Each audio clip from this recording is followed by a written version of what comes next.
Bismillahirrahmanirrahim. Assalamualaikum warahmatullahi wabarakatuh. Kembali lagi bersama saya Pak Ilham. Kali ini kita akan membahas mengenai jurnal. Apa itu jurnal? Jadi jurnal itu adalah transaksi keuangan yang direkam dalam formulir seperti faktur penjualan, faktur pembelian, bukti kas masuk, dan lain-lain. Selanjutnya dicatat untuk pertama kalinya dalam catatan akuntansi yang pernah yang disebut tadi jurnal itu.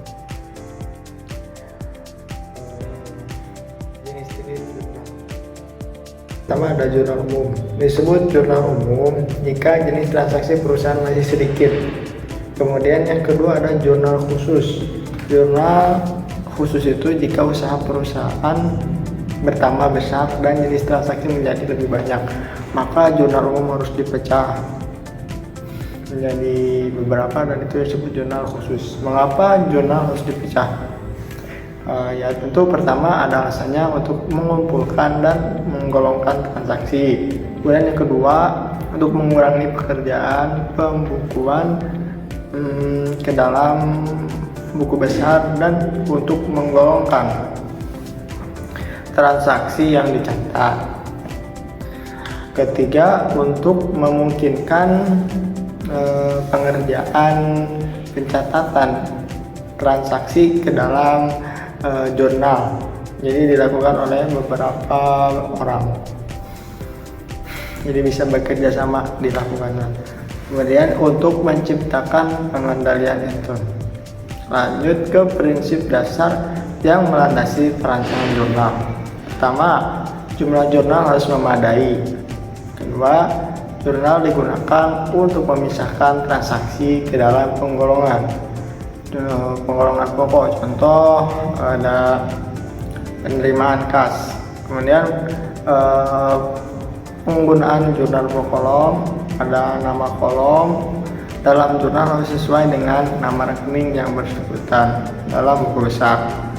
Kemudian yang kedua, dalam jurnal digunakan untuk mengumpulkan angka yang akan diringkas dalam rekening yang bersangkutan dalam buku besar. Jadi jurnal harus dirangsang sedemikian rupa sehingga pekerjaan menyalin informasi dari dokumen sumbernya dibuat sangat minim. Kemudian prinsip yang selanjutnya harus ditetapkan hubungan antara dokumen sumber tertentu dengan jurnal sehingga pertanggungjawaban kebenaran informasi dapat ditentukan. Langkah-langkah perancangan jurnal. Pertama, studi terhadap karakteristik transaksi perusahaan. Transaksi yang frekuensinya tinggi, jadi jurnal khusus. Yang frekuensinya rendah, jurnal umum. Kemudian ada pembuatan standar, pembuatan jurnal standar. Pelajari ciri khusus transaksi untuk menentukan rekening besar. Buat jurnal standar transaksi yang frekuensinya tinggi. Ada perancangan jurnal. Perancangan jurnal standar itu digunakan untuk menentukan kolom kedua dalam jurnal khusus. Jadi sesuai tingginya frekuensi transaksi yang didebit atau dikredit.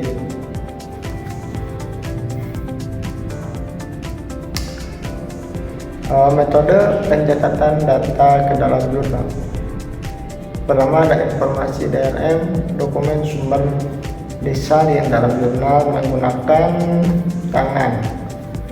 Kemudian informasi dalam dokumen sumber disalin dalam jurnal menggunakan mesin pembukuan. Kemudian ada jurnal yang berupa arsip dokumen sumber yang disusun membuat menurut waktu terjadinya. Kemudian ada dokumen sumber dimasukkan dalam komputer. Sekian presentasi dari saya. Mohon maaf apabila ada kesalahan dan pengertian. Assalamualaikum warahmatullahi wabarakatuh.